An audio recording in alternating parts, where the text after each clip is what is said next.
Hello, good morning बच्चों, कैसे हो आप लोग। तो आज हम लोग जो है फिजिक्स चैप्टर 1 क्लास 12 का टॉपिक 1.8 वैद्युत क्षेत्र इलेक्ट्रिक फील्ड पढ़ने जा रहे हैं। ठीक है, तो इस टॉपिक से रिलेटेड है आपका एक तो वैद्युत क्षेत्र की तीव्रता, जिसे वैद्युत क्षेत्र ही कह देते हैं, और बिंदु आवेश के कारण वैद्युत क्षेत्र की तीव्रता। इस टॉपिक में ये दो चीजें हम क्या करेंगे, कवर करेंगे। इसमें जो वैद्युत क्षेत्र की तीव्रता है, एग्जाम में कभी कभी इसका मात्रक पूछ लिया जाता है, इसकी बीमा पूछ ली जाती है, या इसकी परिभाषा पूछ ली जाती है। तो आज हम लोग इस टॉपिक को क्या करेंगे, क्लियर करेंगे। तो सबसे पहले हम बात करते हैं कि वैद्युत क्षेत्र है क्या। ठीक है, वैद्युत क्षेत्र है क्या। तो क्षेत्र यानी फील्ड भाई, यानी एरिया हम कह सकते हैं। तो वैद्युत की जहां तक एरिया होगी उसी को क्या कहेंगे, वैद्युत क्षेत्र कहेंगे। ठीक है, जैसे हम बात करते हैं परिभाषा की, तो वैद्युत क्षेत्र कब उत्पन्न होगा भाई, जब आवेश उत्पन्न होगा, उत्पन्न करेंगे। ठीक है, आवेशित वस्तु के कारण ही वैद्युत क्षेत्र उत्पन्न होगा।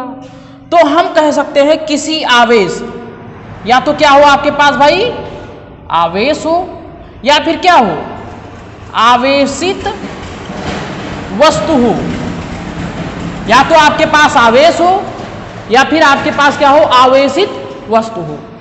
ठीक है, तो इसके कारण वैद्युत प्रभावों का अध्ययन जहां तक हम कर सकते हैं उसी को क्या कहते हैं, वैद्युत क्षेत्र कहते हैं। चलिए इसको एग्जाम्पल के द्वारा समझिए। जैसे ये कोई वस्तु है, ये क्या है, वस्तु है।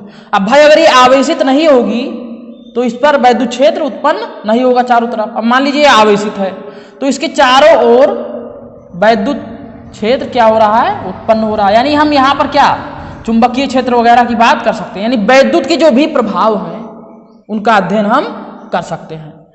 तो वह क्षेत्र जहां तक हम किसी आवेश अथवा आवेशित वस्तु के वैद्युत प्रभाव का अध्ययन कर सकते हैं, उस क्षेत्र को हम क्या कहते हैं, वैद्युत क्षेत्र कहते हैं। उसे क्या कहेंगे हम, वैद्युत क्षेत्र कहेंगे। ये तो भाई हो गई वैद्युत क्षेत्र की परिभाषा।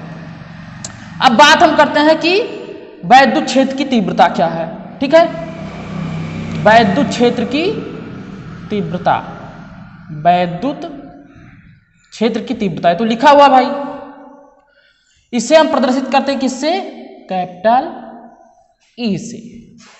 इसे किससे प्रदर्शित करते हैं भाई, कैपिटल ई से। और परिभाषा लिखने के लिए आपको केवल एक फार्मूला याद रखना होगा, E = F/Q। ठीक है, या कहीं कहीं Q0 भी लिख देते हैं, Q0, उससे कोई दिक्कत नहीं है। तो परिभाषा यही बनेगी। ठीक है, अब यहां परिभाषा हम क्या बना सकते हैं, किसी एकांक, ये Q से भाग कर रहे हैं तो ये क्या हो जाएगा भाई, एकांक। इसे हम क्या कहेंगे, एकांक। तो किसी एकांक धन आवेश, ठीक है, किसी एकांक धन आवेश पर कार्य करने वाला बल ही क्या कहलाता है, वैद्युत क्षेत्र की तीव्रता कहलाती है।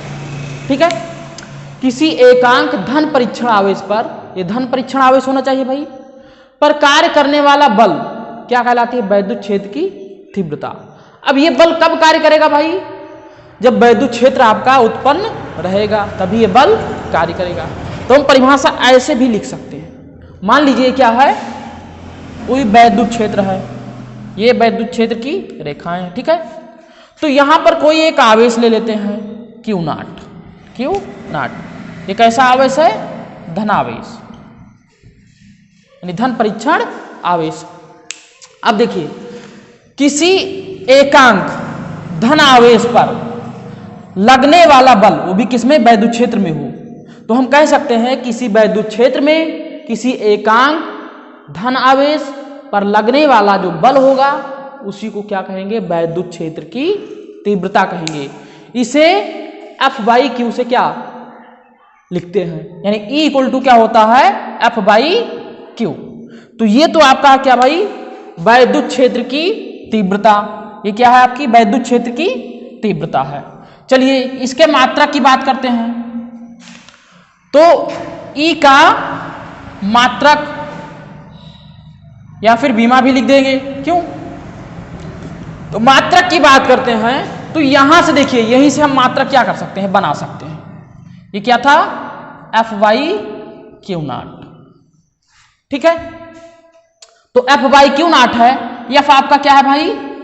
न्यूटन। इसका मात्रक क्या होता है? न्यूटन होता है। बल का मात्रक न्यूटन।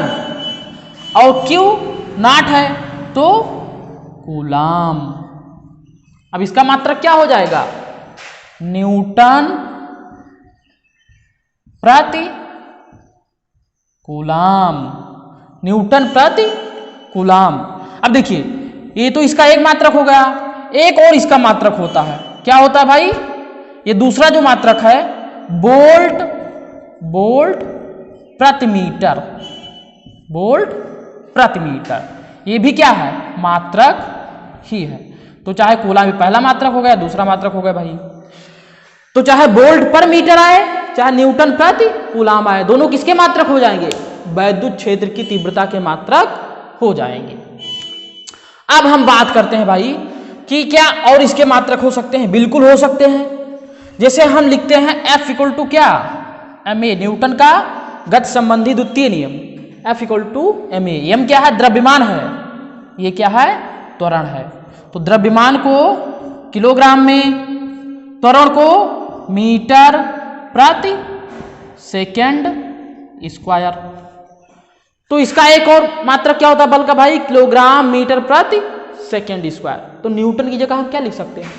इसकी जगह हम लिख सकते हैं किलोग्राम मीटर प्रति सेकेंड स्क्वायर। ठीक है। अब कूलाम को हम क्या लिख सकते हैं? क्योंकि अभी आपने पढ़ा होगा इससे पहले, I इक्वल टू क्या होता है? Q by T. I equal to क्या होता है? Q by T. यानी आवेश की प्रवाह की दर क्या कहलाती है? वैद्युत धारा। यहां से Q निकालें तो Q इक्वल टू हो जाएगा I इंटू टी। ठीक है। तो यहां कूलाम था ना। अब देखिए I धारा का मात्रक एम्पियर,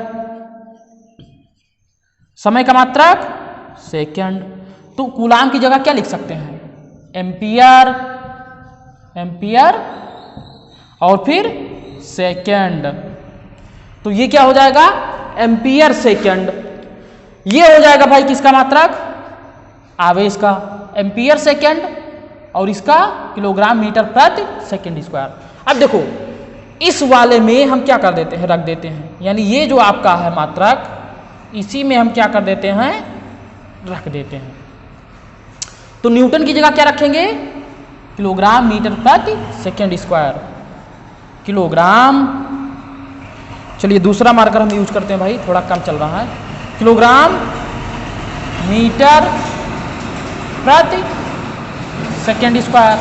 और बटे क्या है भाई? कूलाम है ना। तो कूलाम की जगह मुझे क्या रखना है? एम्पियर सेकंड ना। तो एम्पियर और सेकंड। तो यहां से हो जाएगा किलोग्राम और उसके बाद क्या?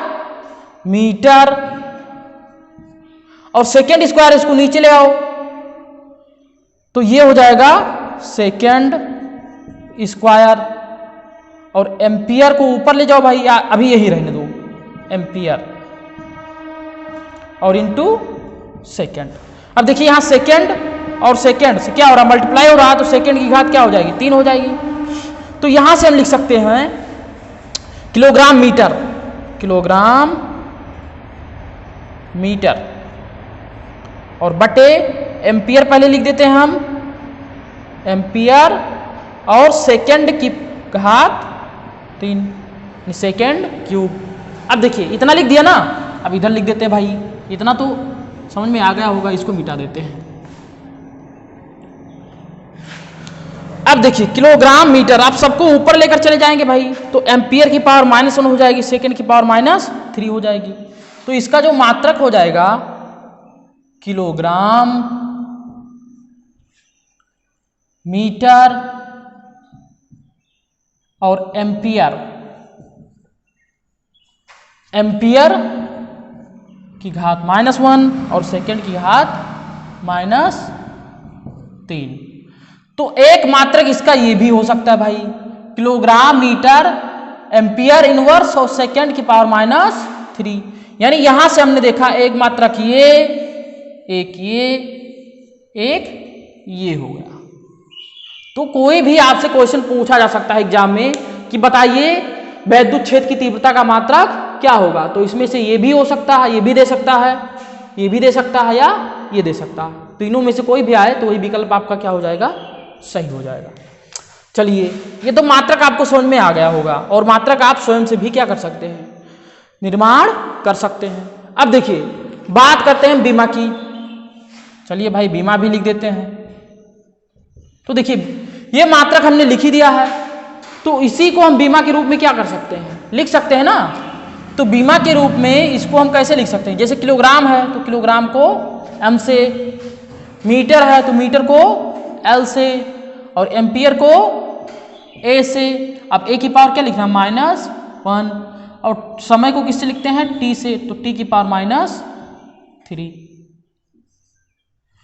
तो ये तो आपको समझ में आ गया होगा। तो इसकी बीमा क्या हो जाएगी, एम एल ए की पावर -1 टी की पावर -3। तो वैद्युत क्षेत्र की जो तीव्रता होती है उसका मात्रक न्यूटन पर कूलाम, या वोल्ट पर मीटर, या kilogram metre ampere inverse second की पावर -3। या बीमा की बात करें तो एम एल ए की पावर -1 टी की पावर -3 ये होती भाई। तो इतना तो आपको समझ में आ गया होगा। अब हम बात करते हैं बिंदु आवेश के कारण वैद्युत क्षेत्र की तीव्रता। ठीक है, इसको हम क्या कर देते हैं, मिटा देते हैं।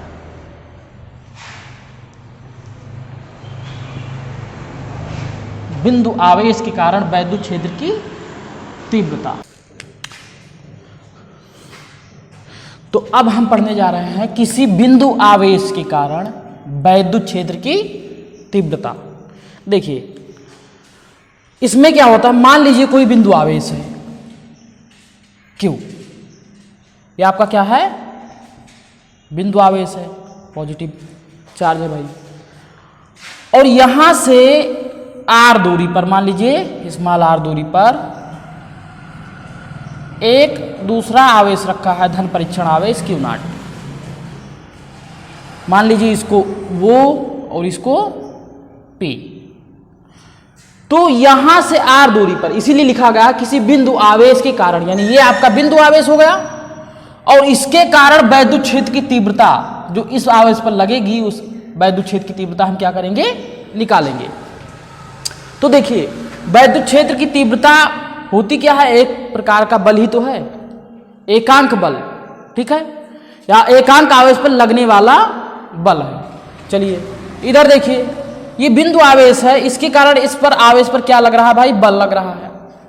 अब इसी आवेश पर एकांक जो बल हो जाएगा उसी को हम क्या कहेंगे, वैद्युत क्षेत्र की तीव्रता। ठीक है, वैद्युत क्षेत्र की तीव्रता, और उसे किससे प्रदर्शित करेंगे भाई, ई से, कैपिटल ई से। तो चलिए हम वैद्युत क्षेत्र की तीव्रता निकालते हैं। तो हम जानते हैं फार्मूला, अभी हमने देखा कि E = क्या होता है भाई, F/Q या Q0, क्योंकि इसके कारण हम निकाल रहे हैं इस पर। ठीक है, इसके कारण इस पर निकाल रहे हैं, तो Q0 फार्मूला यही होता है भाई। अब देखिए Q0 तो Q0 ही रहेगा, F आपको निकालना पड़ेगा। और F आप कैसे निकालेंगे, इससे पहले आप पढ़ चुके हैं कूलाम का नियम, और कूलाम के नियम का प्रयोग करके हम क्या कर सकते हैं, F की वैल्यू निकाल सकते हैं। चलिए, तो कूलाम का नियम आप जानते हैं, F = क्या होता है, 1/4 पाई ε0 Q0/r², क्योंकि दूरी क्या है, r है ना, तो इसलिए मैंने लिखा r²। अब बिंदु P पर हम वैद्युत क्षेत्र की तीव्रता निकाल रहे हैं ना, तो यहां से r दूरी पर ही तो है, ये इसको हमने क्या माना है, स्मॉल r। अब देखिए बल निकल आया ना, इसको समीकरण 1 मान लीजिए, और F का मान समीकरण 1 में रखने पर ऐसे लिख दीजिए, F का मान समीकरण 1 में रखने पर। ठीक है, तो F का मान हम क्या कर रहे हैं भाई, समीकरण 1 में रख दे रहे हैं। तो E = क्या हो जाएगा, यहां से आप देख पा रहे हैं, E = हो जाएगा F की वैल्यू 1/4 पाई ε0 1/4 पाई ε0 Q0/r²। ये टोटल किसकी वैल्यू हो गई भाई, F की, और नीचे Q0 से मुझे डिवाइड भी तो करना है, तो बटे Q0। अब इसको सॉल्व करेंगे तो Q0 तो इन दोनों के साथ में आ जाएगा, यानी 4 पाई ε0 × r² के साथ। और ये तो ऊपर ही रहेगा। तो इसको हम इस प्रकार से लिख सकते हैं। देखिए यहां मैंने लिखा E equal to 1/4 pi epsilon naught Q naught upon R square, और ये क्यू नॉट इसके साथ हो जाएगा इंटू क्यू नॉट। देखिए यहां से हम थोड़ा ब्रेक कर देते हैं लाइन, ये इस प्रकार से हो जाएगा। अब देखिए यहां से केवल इतना ही देखिए, अभी ये क्या है, यहां से क्यू नॉट क्या हो जाएगा, कैंसिल हो जाएगा। तो बचेगा क्या, क्यू अपान आर स्क्वायर। तो यहां से हम देख सकते हैं ई जो है आपका आया 1/4 पाई एप्सिलॉन नॉट, एप्सिलॉन 0 भी कह सकते हैं भाई से, और क्यू नॉट से क्यू नॉट तो कैंसिल हो गया ना, ये क्यू नॉट से ही तो डिवाइड कर रहे थे, तो क्यू नॉट क्या हो गया, कैंसिल हो गया, तो आर स्क्वायर बचा, तो बटे आर स्क्वायर। ये आपका हो गया भाई वैद्युत क्षेत्र की तीव्रता। तो आपको यहां से पता चल गया वैद्युत क्षेत्र की जो तीव्रता होती है वो किसी बिंदु आवेश के कारण कितनी होती है, E equal to 1/4 pi epsilon naught Q upon R square. जबकि बल क्या होता है 1/4 pi epsilon naught Q naught upon R square. यहां देखो ये बल है, लेकिन ये एकांक आवेश पर बल है, इसलिए देखो यहां क्यू केवल है और यहां 2 बार क्यू है। तो देखिए ये आपकी क्या थी, वैद्युत क्षेत्र की तीव्रता, वो भी किसके कारण, किसी बिंदु आवेश के कारण। तो ये टॉपिक 1.8 यहां से क्या होता है, समाप्त होता है। अब हम बात करते हैं टॉपिक 1.9 की। चलिए उसको भी क्या कर लेते हैं, देख लेते हैं। तो टॉपिक 1.9 पर हम चलते हैं भाई, देखते हैं क्या है टॉपिक 1.9। तो हम आ गए टॉपिक 1.9 पर। देखिए टॉपिक 1.9 क्या है, वैद्युत क्षेत्र रेखाएं, वैद्युत क्षेत्र रेखाएं, इसी को हम कहते हैं lines of electric field, electric field. चलिए इसको भी जान लेते हैं भाई होती क्या है। तो जैसे मान लीजिए यहां पर कोई आवेश है, प्लस आवेश है, तो इसके कारण कुछ दूरी पर क्या एक ऐसा क्षेत्र होगा जहां पर वैद्युत क्षेत्र उत्पन्न हो जाएगा भाई। तो वैद्युत क्षेत्र उत्पन्न हो जाएगा तो हम वैद्युत क्षेत्र में क्या मानते हैं, कुछ काल्पनिक रेखाएं होती हैं। जैसे मान लीजिए ऐसे ऐसे, उसकी केवल कल्पना करते हैं, वो दिखाई नहीं देती हैं।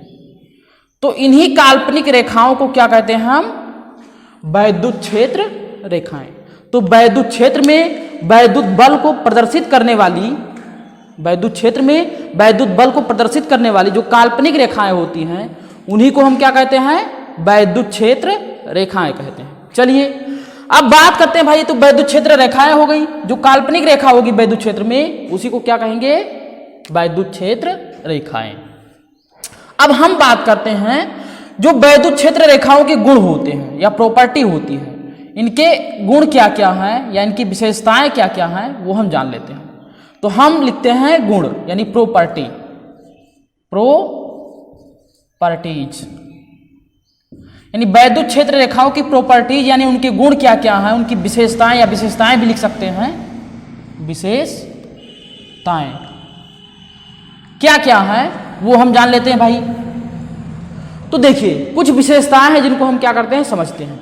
जैसे मान लीजिए कोई धन परीक्षण आवेश है और ये एकल धन परीक्षण आवेश रखा हुआ है, तो इससे निकलने वाली वैद्युत क्षेत्र की रेखाएं, इससे वैद्युत क्षेत्र की रेखाएं निकलती हैं और वो अनंत पर चली जाती हैं। ठीक है, अनंत पर जाने का मतलब है उनका कोई अंत नहीं है। ऐसे हम कल्पना करते हैं कि ये जो धन परीक्षण आवेश है इससे वैद्युत क्षेत्र की रेखाएं निकलती हैं और कहाँ जाती हैं, अनंत पर हम मानते हैं। अब कोई ऋण परीक्षण आवेश है, तो ऋण परीक्षण आवेश में क्या होता है कि अनंत से यही वैद्युत क्षेत्र की रेखाएं ऋण परीक्षण आवेश की ओर आती हैं।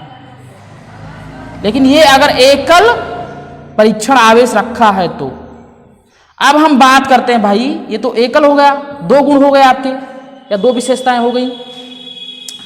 ये तो पहला हो गया, ये दूसरा हो गया। यानी हम लिख सकते हैं कि कि धन परीक्षण आवेश रखा है तो उससे वैद्युत क्षेत्र की रेखाएं निकलती हैं जो अनंत पर जाती हैं, और यदि कोई ऋण परीक्षण आवेश रखा है तो अनंत से वैद्युत क्षेत्र की रेखाएं ऋण परीक्षण आवेश की ओर आती है। अब हम बात करते हैं भाई कि ये तो धन परीक्षण आवेश हो गया, ये ऋण परीक्षण आवेश हो गया। अब हम बात करते हैं ये दो परीक्षण आवेश प्लस माइनस एक साथ रखे हों तो क्या होगा। तो प्लस माइनस अगर एक साथ रखे हों तो प्लस से जो रेखाएं निकलेंगी वो माइनस की ओर जाएंगी, यानी प्लस से रेखाएं निकलकर कहां जाती हैं, माइनस की ओर जाती है। जैसे देखिए ये कई सारी क्या हैं, रेखाएं हैं जो निकल कर कहां जा रही भाई, माइनस आवेश यानी ऋण आवेश की ओर जा रही है। देखिए यहां पर आप देख सकते हैं ये प्लस आवेश था और ये क्या था आपका, माइनस आवेश था। तो ये प्लस आवेश से हमने अभी बताया कि जो काल्पनिक रेखाएं हैं, वैद्युत क्षेत्र रेखाएं कहां से निकलती हैं, धन परीक्षण आवेश से निकलती हैं। और जाती कहां भाई, अगर ऋण आवेश ना रखा हो तो अनंत पर जाएंगी, और अगर ऋण आवेश रखा हो तो कहां पर जाएंगी, धन से ऋण आवेश की ओर चली जाएंगी भाई। तो ये तो आपका हो गया क्या, प्रॉपर्टी नंबर 3 या तीसरी विशेषता हो गई, तीसरा इसका गुण हो गया। ठीक है, अब हम बात करते हैं अगले गुण की कि अब देखिए एक धन परीक्षण आवेश था तो यहां से 1 2 3 4 1 2 3 4 4 रेखाएं निकली और चारों कहां पर चली गई, यानी 4 इधर 8 रेखाएं। तो 8 धन परीक्षण आवेश से निकली और 8 के 8 कहां चली गई भाई, ऋण परीक्षण आवेश पर चली गई। अब इसके बाद हम बात करते हैं कि हो सकता है यहां अभी एक था, एक को हमने लिखा नहीं, हो सकता है 2 क्यू यानी 2 कूलाम का आवेश हो और यहां 1 कूलाम का आवेश ऋण आवेश हो, यहां धनात्मक आवेश हो। तो कितनी किरणें यहां निकलेंगी और कितनी क्षेत्र की रेखाएं वहां पर जाकर मिलेंगी। तो ये तो 3 पॉइंट हो गए आपके भाई। चौथा पॉइंट हम बात करते हैं कि जैसे मान लीजिए ये आपका पॉइंट नंबर 4 है, मान लीजिए आपका धन परीक्षण आवेश 2 कूलाम का है और यहां ऋण परीक्षण आवेश 1 कूलाम का है, वो भी क्या है, माइनस है। अब देखिए जब यहां से किरणें निकलेंगी या क्षेत्र की रेखाएं निकलेंगी तो मान लीजिए यहां से निकल रही कितनी, 3 इधर या 4 मान लेते, 4 इधर 4 इधर। अब 4 निकल रही हैं तो यहां पर यानी हम कह सकते हैं 1 कूलाम आवेश से 4 निकल रही है, यानी 2 कूलाम आवेश से तो 4 और 4 8 किरणें यहां से क्या हो रही है, निकल रही है। तो एक किरण यहां पर गई भाई, एक किरण यहां पर गई, यहां पर एक किरण आई और यहां पर भी एक किरण या वैद्युत क्षेत्र की रेखा आई।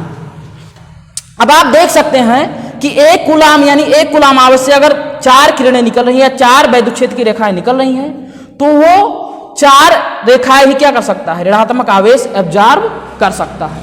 बाकी ये 4 किरणें जो हैं या 4 वैद्युत क्षेत्र की रेखाएं हैं, इनको एब्जॉर्ब नहीं कर सकता है। तो हम कह सकते हैं कि धन आवेश से ऋण आवेश की चलने वाली जो किरणें होती हैं या वैद्युत क्षेत्र की रेखाएं होती हैं वो डायरेक्टली क्या होती है, प्रोपोर्शनल होती है, यानी समानुपाती होती है। यानी 1 कूलाम आवेश से जितनी रेखाएं निकलेंगी वैद्युत क्षेत्र की, उतनी ही रेखाएं 1 कूलाम ऋण आवेश पर जाकर मिलेंगी। तो ये तो हो गया आपका क्या भाई, चौथा पॉइंट। एक पॉइंट हम और देख लेते हैं। मान लीजिए कोई आवेशित आपकी वस्तु है, ये 5वां, ठीक है। मान लीजिए कोई आवेशित आपकी वस्तु है और इस पर आवेश बिखरे हुए हैं, मान लीजिए प्लस प्लस प्लस, ये सब क्या है, प्लस आवेश है। और यहां हम कोई बिंदु बीच में ले लेते हैं इस वस्तु की, तो किसी आवेशित वस्तु के बीच में या अंदर आंतरिक भाग में कोई भी आवेश नहीं होता है या कोई भी वैद्युत क्षेत्र की रेखा नहीं होती। तो ये तो हो गया आपका 5वां पॉइंट भाई। अब हम बात करते हैं वैद्युत क्षेत्र की रेखाएं है ना, एक पॉइंट और डिस्कस कर लेते हैं लास्ट में, पॉइंट नंबर 6।